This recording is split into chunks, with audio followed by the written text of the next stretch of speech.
Alden Richards sinabing all out ang ibibigay na suporta kay Kathryn Bernardo. Sa isang interview kay Alden, tila ba may pahapyaw na quick message para kay Kathryn Bernardo. Yan ang pag-uusapan natin ngayon. Kung bago pa lang sa aking channel, huwag kalimutan mag-like, comment, share at subscribe. At yon mo na rin notification bell para palagi kang updated sa aking mga videos. Ayon kay Alden, ibibigay niya ang lahat-lahat sa babaeng mahal na mahal niya ngayon.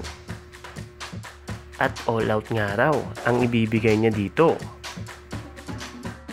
Tila nga ba nahipa na ng malalang hangin si Alden? Dahil grabe na nga ang tama nito kay Kathryn Bernardo.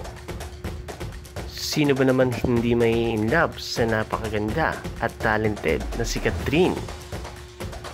At syempre, Kathryn na napakabait, napaka-faithful, napaka-loyal at napakamagalang at masunurin na anak at samahan pa na napakabusilak na puso at galing na makisama sa lahat.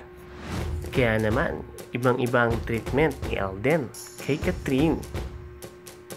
Kaya naman, all out nga ang binibigay ni Alden kay Kathryn.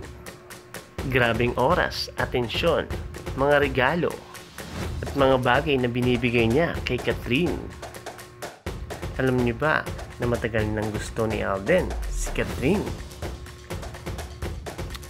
Pero dahil may karelasyon pa dati si Kathryn, ay nanahimik lang ito si Alden.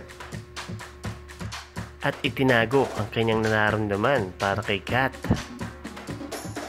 Pero hindi naman porkit nagkataon na single si Kathryn ay ibig sabihin nito na sinamantala niya na ang pagkakataon. Sadyang nagtagpulan talaga ang kanilang mga tadhana. Kagaya na ng mga script nila, Say Low Love Goodbye. At ngayon nagtagpo na ang kanilang landas na parehong single. Wala nang kailangan pang i-consider sa bawat desisyon at hakbang nilang dalawa. Kaya naman mas na-express ni Alden at Kathryn ang pagmamahal nila sa isa't isa ngayon.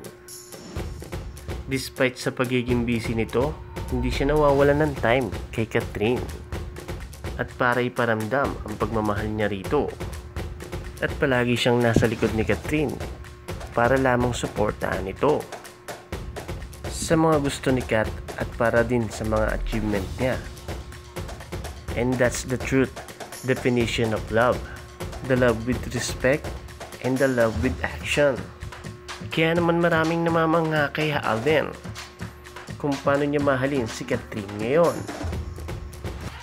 Bagamat kailangan pa ni Kathryn ngayon para patuloy na maghilom yung sugat na naranasan niya noon. Kaya naman binibigyan siya ni Alden ng time para makarecover at makabalik muli sa kanyang pagkatao na dating nasira. Kaya naman nasabing MU na sila dahil pareho naman nilang gusto ang isa't isa. At nagkakaintindihan sila na kung ano ang nararamdaman nila at kung ano pa ang kailangan nilang i-consider para sa kanilang relasyon. Kaya naman maraming fans ang nire-respeto si Kathryn at si Alden, lalo na ang Katden fans. Kaya ba, ano bang masasabi nyo sa patuloy na pagmamahalan nila Alden at Kathryn Bernardo? Comment down below. At palagi lang kayo tumutok dito sa Team Chismax.